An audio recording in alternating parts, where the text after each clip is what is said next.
Solutions nasce de uma necessidade dos próprios proprietários de grandes clevas que nos contratavam a Urban Systems para entender um pouco o que é possível de ser desenvolvido na sua propriedade.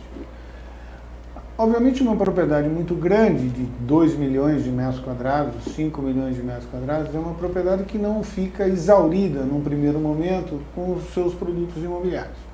Ele tem um programa de faseamento e um programa de capacidade de absorção que o mercado tem para um projeto que é muito mais um projeto urbano do que um projeto imobiliário. Até porque, só se interrompendo, assim, a Urban Systems já é uma grande especialista, né, historicamente reconhecida no mercado. Quando você tem um produto, um ativo imobiliário, seja um prédio, um lançamento, que nem você falou, uma área menor, são feitos muitos estudos, né? Vocês conseguem dar a vocação ou o desempenho desse produto. Sim. O Urban Solutions ele vai entender isso quando é em áreas muito grandes, digamos assim. Não é só isso. Em áreas, quando nós somos demandados de um estudo de mercado, nosso objetivo é uma análise de risco desse negócio. A Urban Systems tem 15 anos, projetos no Brasil todo, mais de 700 clientes e 500 cidades brasileiras. Nós temos tido um bom entendimento do desenvolvimento sustentável de cidades. Obviamente que quando eu estudo um produto dentro de uma área urbana, para fazer um prédio, um shopping, um hospital, é completamente diferente quando eu estudo uma área que tem, por exemplo, 6 milhões de metros quadrados, como é o caso de Uberlândia. E hoje outros projetos que estão dentro da Urban. Ao terminar o estudo da Urban Systems, nós notamos que a capacidade de absorção do mercado, a existência de demanda compatível com aquele tamanho de propriedade, se dará ao longo de muitos anos. 10, 15, 20 anos.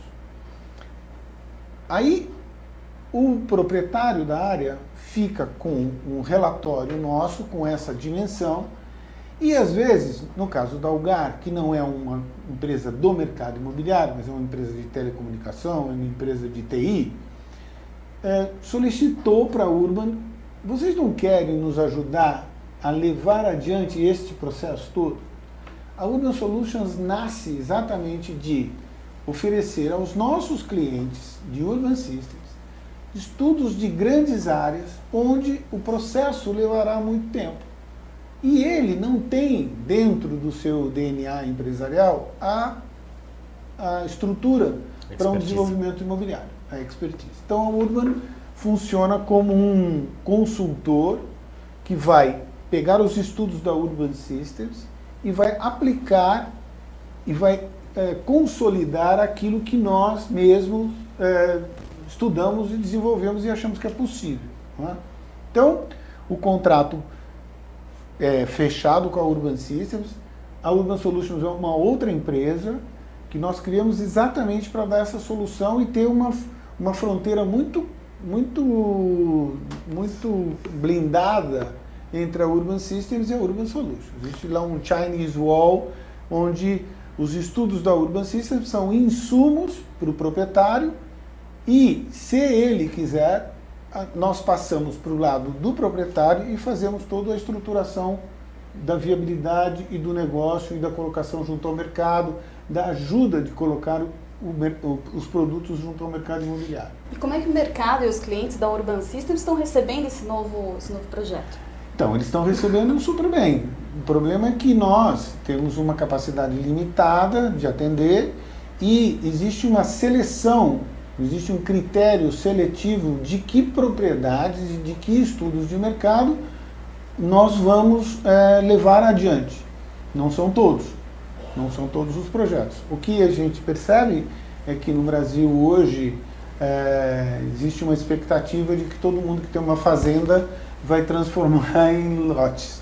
E não é bem assim. Toda grande área que encosta, ou que a cidade encosta nessa grande área, ela permite que possa ser desenvolvido um bairro, e esse bairro é um bairro que tem produtos imobiliários, são multidisciplinares. Então você tem desde o lote, a casa, ao edifício comercial, residencial, ao varejo, a escola, ao hospital. E E esse desenvolvimento, como o Tomás comentou, tem que ter uma visão de curto, médio e longo prazo.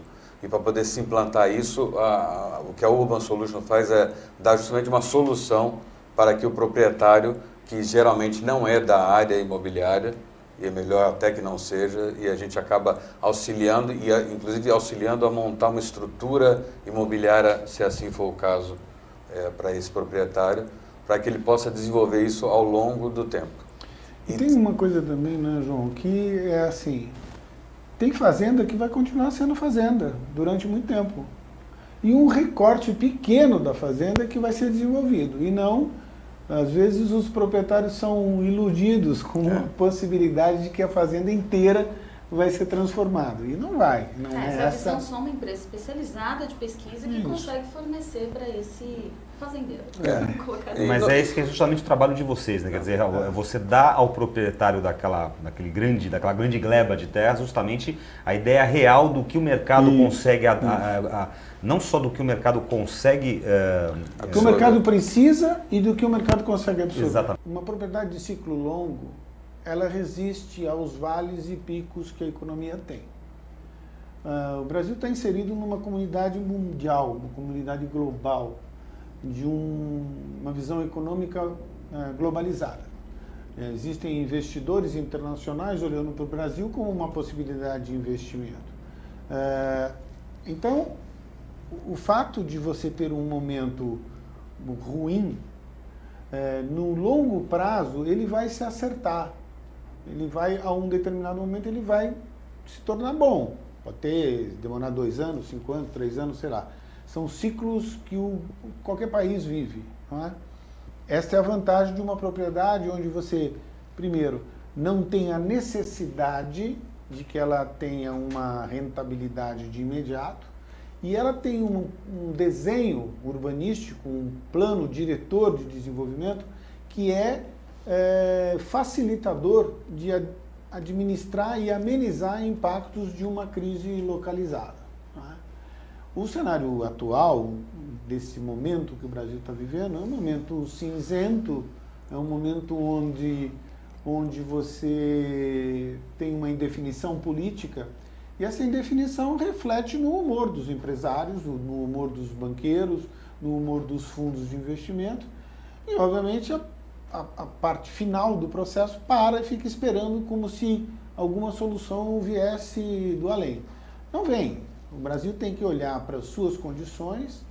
Esta visão econômica globalizada, ela é muito mais ampla e tem muito mais soluções do que quando nós pensamos com os recursos próprios brasileiros, com a nossa escala de mercado e com a nossa dimensão de negócios, simplesmente olhando aqui para o nosso umbigo. Quando a gente olha para o Brasil inserido na comunidade mundial, é um outro olhar. Depois uma coisa importante, volto a falar a questão de grandes patrimônios, né? E pessoas físicas ou pessoas jurídicas que possuem grandes patrimônios, necessariamente o pensamento é de médio e longo prazo. Geralmente o patrimônio se formou ao longo de muitas décadas passadas. Gerações, às vezes. Gerações. E aí ele tem que pensar, num momento de crise, principalmente como é que ele protege esse patrimônio contra as oscilações que vão ocorrer nesses altos e baixos que o Tomás comentou. Mas o pensamento dele sempre vai ter que ser de longo prazo. E aí o trabalho que a gente faz nesses grandes patrimônios, que não é só envolve terra, na verdade a gente pega patrimônios que tem de tudo, todo tipo de produtos imobiliários. E a gente faz uma priorização do que ele deve, as medidas que ele deve tomar de curto prazo, de médio prazo e de longo prazo. Eu tenho uma questão aqui do Magno de Castro, obrigada pela participação. Eu acho que a gente já até meio que respondeu ela um pouquinho durante o programa, mas eu vou colocar... Mas eu acho que ela vai também um pouquinho, eu vi a pergunta que recebi, que eu também recebo aqui na minha máquina, e ela vai um pouquinho na cola da nossa enquete, que nós vamos comentar daqui a pouquinho. Opa, muito bem. Ele quer saber o seguinte, nesse momento de crise, compensa ainda investir em novos empreendimentos imobiliários? Claro que compensa. Prova.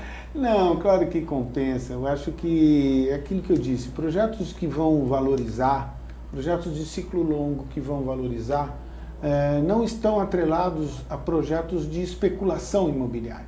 Nós vivemos aí um momento de especulação imobiliária, com a migração do mercado de capitais investindo no mercado imobiliário, e teve aí uma distorção um pouco dos números. Os valores subiram muito e as pessoas passaram a achar que eu poderia, por exemplo, comprar 2 apartamentos porque com o dinheiro de um eu pagava o outro. Não é verdade.